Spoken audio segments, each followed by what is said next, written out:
Crazy shit, man. Crazy shit? Yep. We live in a crazy world.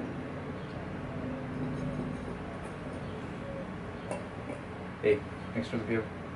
Yeah, no problem.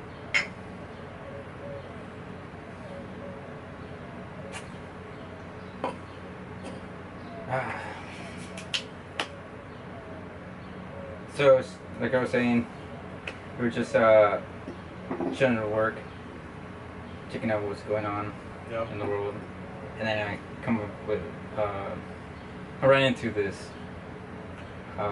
live feed that a lawyer is reviewing a lawsuit that was filed by Miri Energy against HBO for like John Oliver's expose on coal and how we're basically not necessarily generating any more jobs, but we should be moving towards renewable energy, but pretty much everyone in government is trying to say that the best way to stay relevant right now is to generate more coal jobs, because that's what the Republican blue-colored people want. Yeah. I mean, I don't know. So it's like a definite fact that those types of jobs that coals has done, that it's going to be a declining resource in the future. There's just, a lot of negative stuff associated with it, I'm assuming. Yeah, but or we just don't have enough coal, or just... Well, it's not that we don't have enough coal, because as a natural resource, it's not horribly hard to make it. We can destroy the landscape and make coal from just organic material. Yeah, but then we would have to ruin large portions of the U.S. and it would take a tremendous amount of time, probably for trees and all that stuff to grow back. I don't know, and it seems that if there's better forms of energy, or we should probably think of them that are not so endangering to the environment, maybe. As I'm assuming, don't coal plants explode? They don't necessarily explode, but they do put out a lot of CO2. It's part of the reason why you're supposed to cut down on CO2. But I mean, technically any plant that's generating energy has the potential to explode. Yeah. But I don't think that it's that high for a coal plant. What we normally do now is we mine for coal. We find the best coal, that's the one we keep. All of the subpar coal is sent to Mexico so that they can pollute for us. And then we can reap some of the benefits from just monetary gain by sending them the cheaper coal. And then we generate energy here using good coal and fracking and natural gas.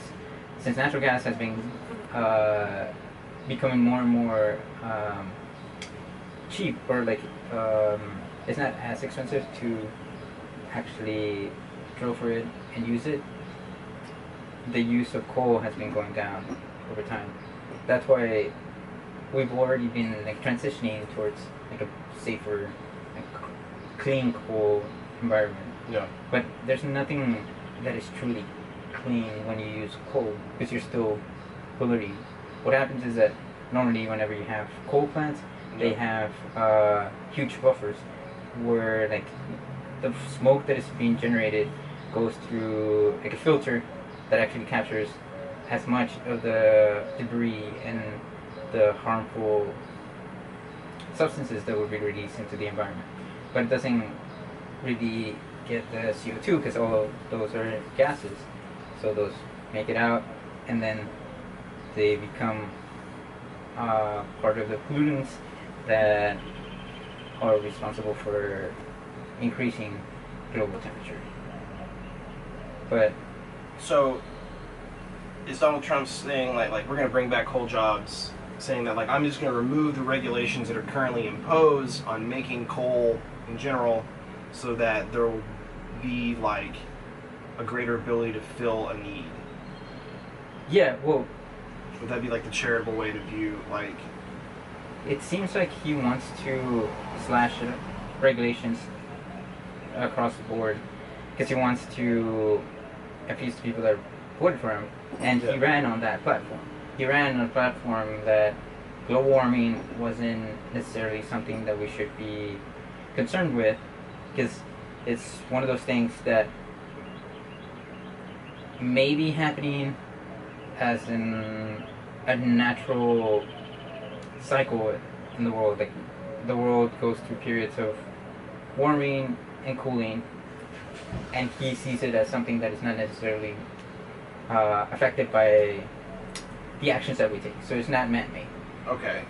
So, but even then, like, it's hard to imagine, like, yeah, this stuff traps heat, it's in our atmosphere, it traps heat. Because I remember when I was a kid, like, one of the theories of, like, maybe how the dinosaurs died, if it hadn't been a comet, was that it just got, like, too hot or something, or after, it was after the comet hit, a bunch of ash and dust and stuff went into the atmosphere, and it blocked out a lot of light, and that's why we had like, an ice age or something. mm-hmm. And so it killed a lot of life. And so I remember it's like, well, I guess it's just like a story or like a narrative, right? Like a scientific narrative. But at the same time, it's like, well, due to stuff in the atmosphere, it definitely affects stuff on the ground. Like, obviously, I don't know, it's cooler in the shade. Like, if, like... I mean, it is true. It is cool in the shade. But no, I'm definitely just playing devil's advocate right now.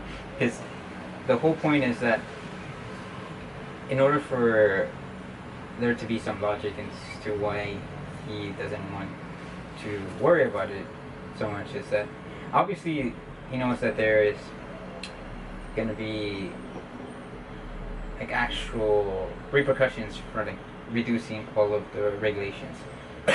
Him appointing the head of the EPA, a dude that pretty much does not believe in global warming, assures that that is the case, that he personally does not believe that it should be an issue that we should be concerned with. We should be concerned with more production, and in order to generate more production, we need more workers. So he wants to create more jobs, and by dropping from the Paris climate agreement, he can bypass all of the regulations that were already self-imposed by the U.S. No. So that we can pollute more, but at the same time use more of the resources that we have now.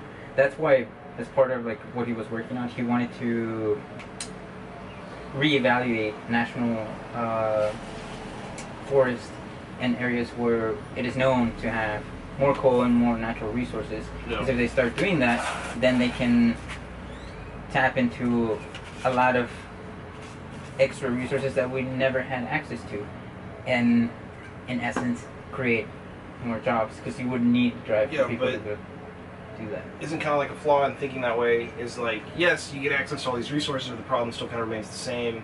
It's not really sustainable longer than maybe like 30-40 years. And so then you'll just be back at this problem, but then now you don't have resources to turn to. I mean, maybe that's not true. Maybe it's the case that, like, no, it's like, you know, the paper industry, it's like we cut down like new growth forests, and then like you plant trees, and then we'll come back and harvest these in 20 years. Yeah, well, I've heard arguments from both sides, both for and against. Mainly, just thinking about like Alaska, and how Alaska has an insane oil reserve in like the national forest, and how we could be exploiting that, because we are addicted to oil, and we need to get it just like if it were a drug. But even if we were to use all of that oil, it would only generate energy for 6 months. Like, if everyone in the U.S. were to actually use the oil to like produce, so or really like, to move we just their cars need like or whatever.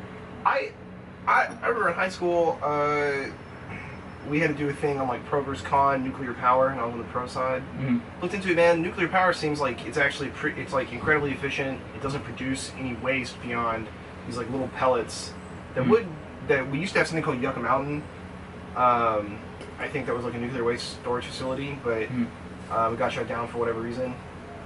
And then like you know, you hear bad things about like, oh, it went critical in like Japan, but it's like I think that was like an engineering flaw, or at least beyond like they put it on a place that was like where like tsunamis and shit, not tsunami, I don't know, giant waves and stuff. It was definitely a design flaw. So that brings out a really good point. Normally, what people like to talk about is solar, wind, or like using tides, tidal force, or like the heat kinetic from the ground. It's the kinetic energy from tides. Applying all of those as alternative energy sources seems to be always alluded to before we talk about nuclear energy. Normally what happens is that people don't like to be close to a nuclear plant because they fear that there might be a meltdown, or there might be side effects from having radiation or a source of radiation so close to them. But the truth is that people are always exposed to radiation just by eating food. There is a documentary in which like one of the journalists walks around. Salt's radioactive. Yeah. Well, bananas are radioactive. Actually, pretty much all food. It just depends. Like, there's like, it's like alpha particle decay, right? Like, that form of radiation, it's like can't really penetrate the skin. Right. And then, you know, the higher the frequency, the deeper it can penetrate. Like gamma rays, like murder you. And then, I think the sun is like whatever, just to just burn your skin. Yeah. Well, it only goes a couple of layers. That's why, if you have like more melanin, you're better equipped to dealing with like the damage from the sun. So it doesn't necessarily make you invulnerable to sunlight or like the UV rays, but it definitely gives you an edge over people that have fairer skin, because you don't have any natural protection for that exposure. So even though it's only going through like a small layer into the dermis or the epidermis, it will cause mutations because it's just radiation. You're affecting the way that cells replicate, DNA actually, and that's how you get tumors. And a little tumor causes skin cancer. It's a super huge killer. Yep. Like, I don't know. The topic of skin cancer reminds me of like healthcare, I guess, in general. Dude, medical billing is super convoluted. Like, it's like you get into an accident, like the ambulance and hospital, two separate people, like you pay one, pay the other. It's like, it's really annoying. I haven't actually dealt much with it, but I know that you're pretty much set up to be a cash cow for them. Yeah. Because they overcharge you for like services sometimes. Medicine here is insanely expensive compared to other countries. Yeah. And the services that are required, like going to a hospital. That Dude, it's stupid expensive. Yeah.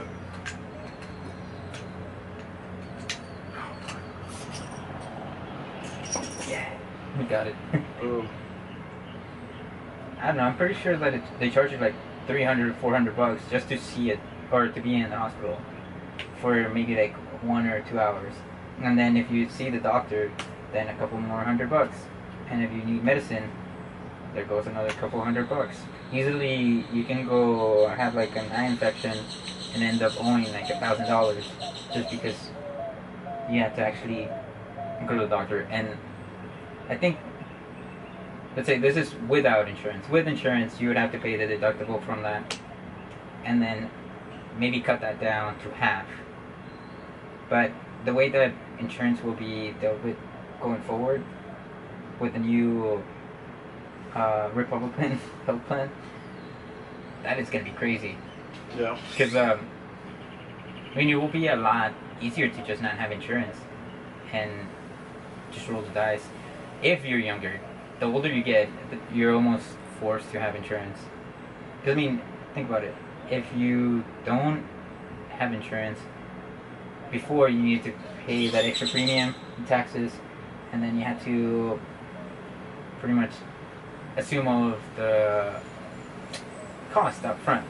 If you have insurance, you have a peace of mind that regardless of what happens, you might have to pay some money, but you won't have to pay all of it because your insurance company will help you out.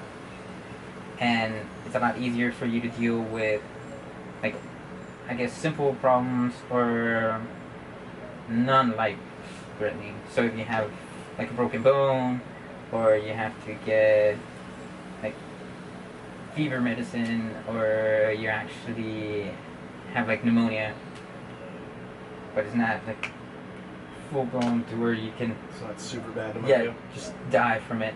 Then you can easily go to the doctor, they'll give you medicine, and you'll be on your way.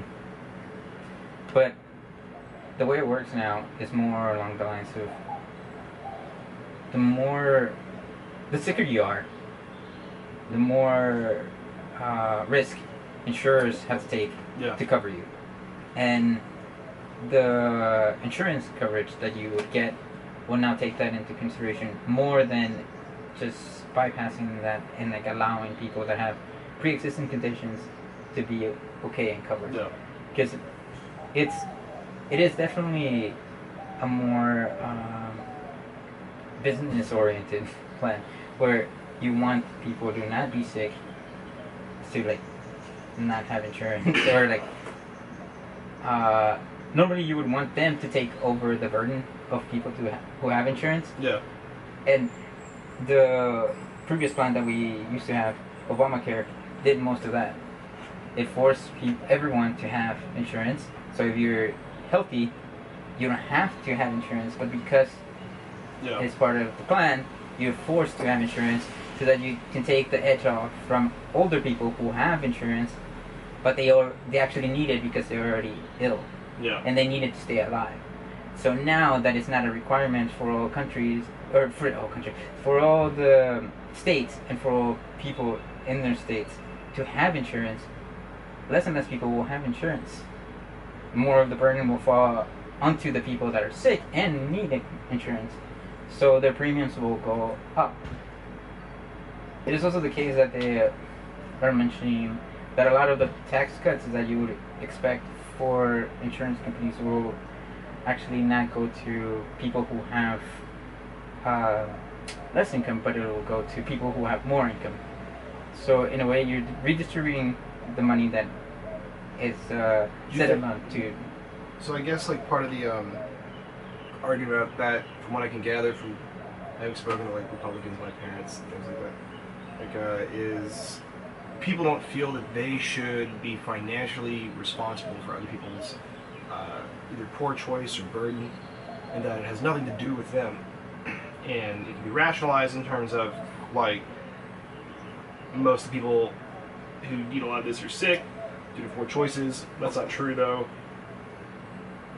I think other ways it can be rationalized is that like they just have no real moral responsibility, that they have the ability to take care of themselves. That also doesn't seem true.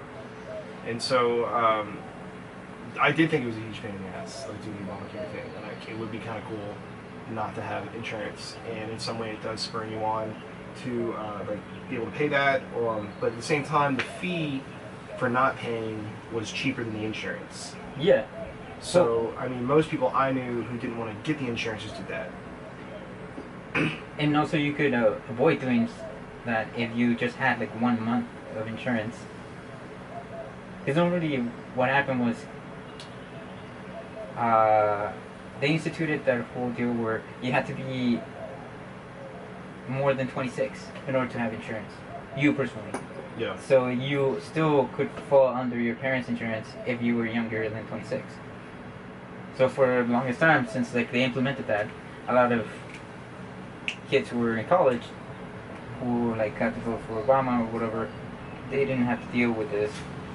And like I said, it was to spread out more of the burden to everyone. Yeah. And it really does come down to whether or not people feel responsible for the rest of the country.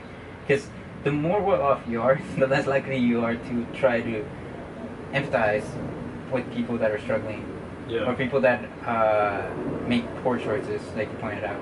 Because it's not one of those responsibilities that they want to really deal with.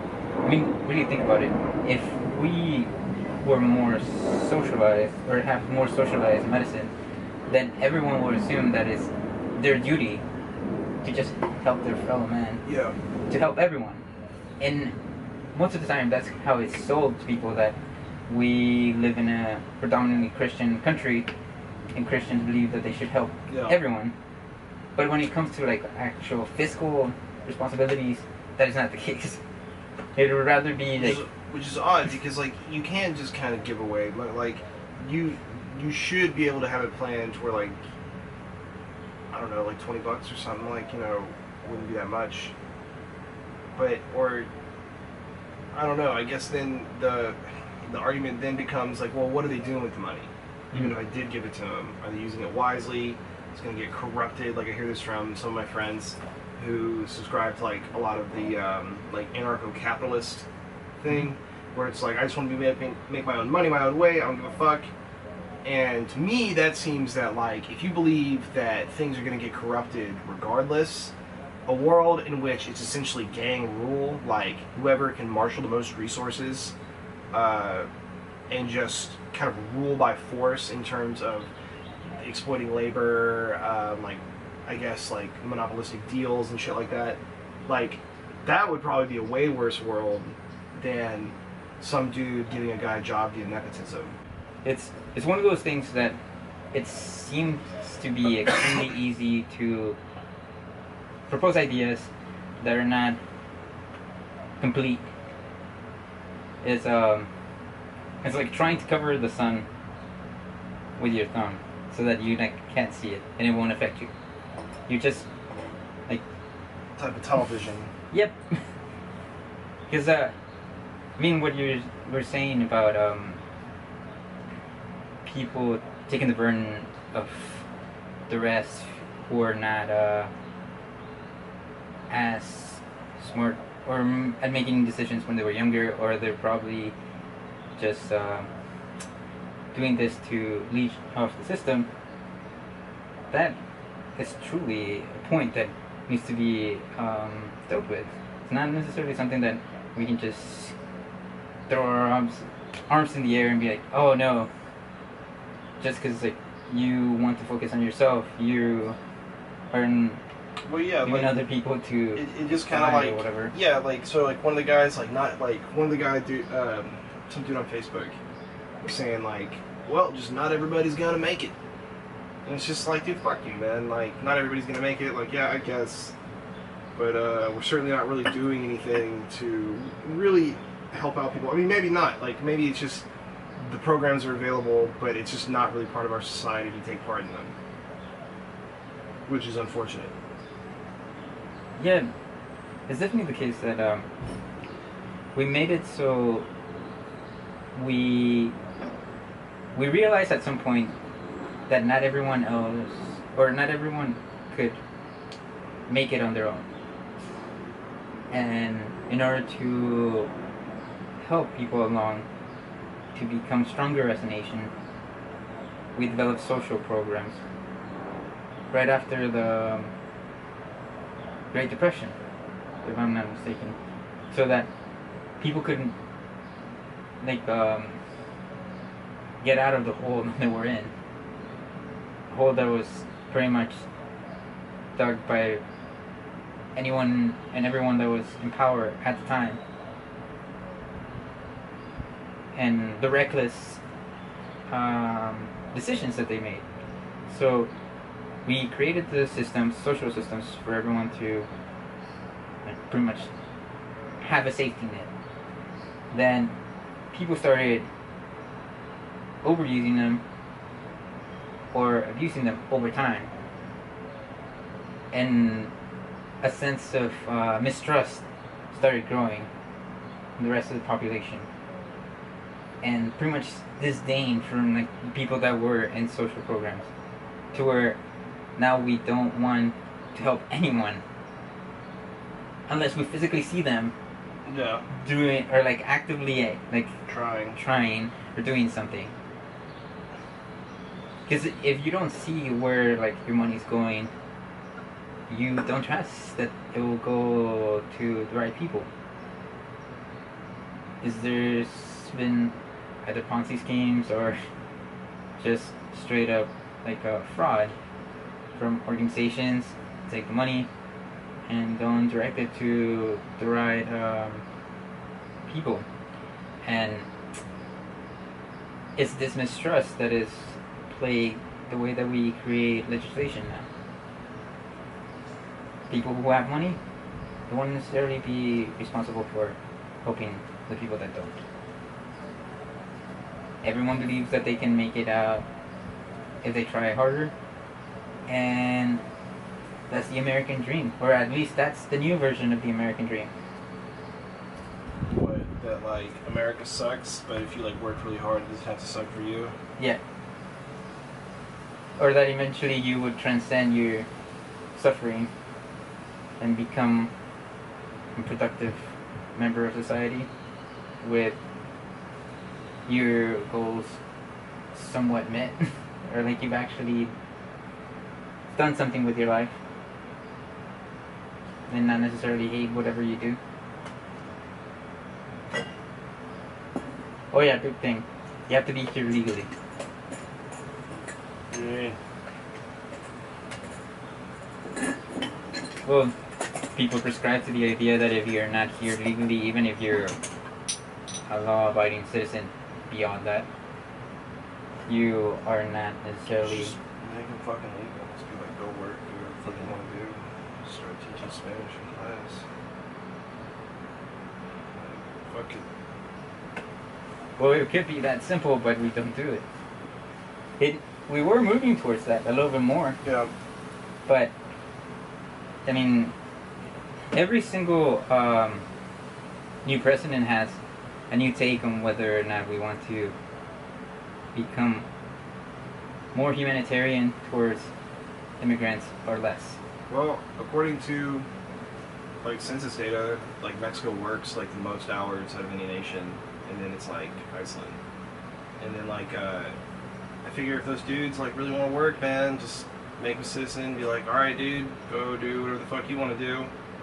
You're with us now. Ha ha ha, pay your taxes. That's what we're real about that. Well, I mean, it's also true that most Hispanics, or just not to exclude other South American and Central American nations, they end up working a lot more towards like not getting arrested or like causing problems, because they know that they're here potentially as like a temporary thing, or like at any point in time they could be deported because they're not here legally, and they create their lives here. They have children, grandchildren. At some point it becomes one of those things where it's like you're too old to really do anything, so might as well just become a citizen. And normally that's how it works right now. If you're like 65 and you've paid your taxes all your life and you don't really have any like criminal record, you could easily just become a citizen. You have to throw some money at our government, but you still, like, it would be a lot easier for you to become a citizen than if you're a well-able, like, 20-something-year-old Yeah. who's here illegally and can easily be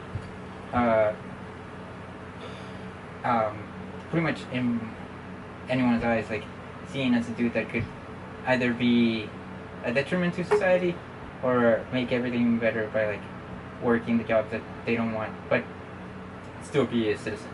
Because it's a lot easier to keep people from being citizens and just pay them less than have them become citizens and have to pay them more in like actual compensation for a job and like health insurance or dental or all of the normal like coverage that you get if you are a citizen. I mean, there's obviously like other things that go Yeah, into. I'm sure there's a good that. business reason, but like in terms of like settling political turmoil or just moving on to like the next topic, like just be like, look, dude, let's just do this, and then like businesses, I guess, are going to take the hit, and there's going to be some societal restructuring to accommodate these folks. Yeah, I mean, I'm pretty sure that that's normally how it works. Like we make a push for like better systems. People realize that we definitely oppress like other people, other groups of people who tend to be like a little bit, or not a little bit, but somewhat xenophobic to the rest, the masses, and that's why like PC culture gains so much traction. People realize that there's things that are wrong. They decided that they needed to do something about it. I mean, I can see that as being a good thing, except for the fact that there's way too many people involved with it that not all of the views of the group are the same. Yeah. And you start getting people that can think that the best way to fix a problem is to just go and create chaos instead of actually moving towards a peaceful resolution for whatever the original problem that they saw was. 'Cause, I mean, otherwise we wouldn't have riots and we wouldn't have people like pretty much protesting and then getting in trouble and getting arrested because the peaceful protest devolved into just civil unrest. Like, it's like pretty shitty. Yeah, dude.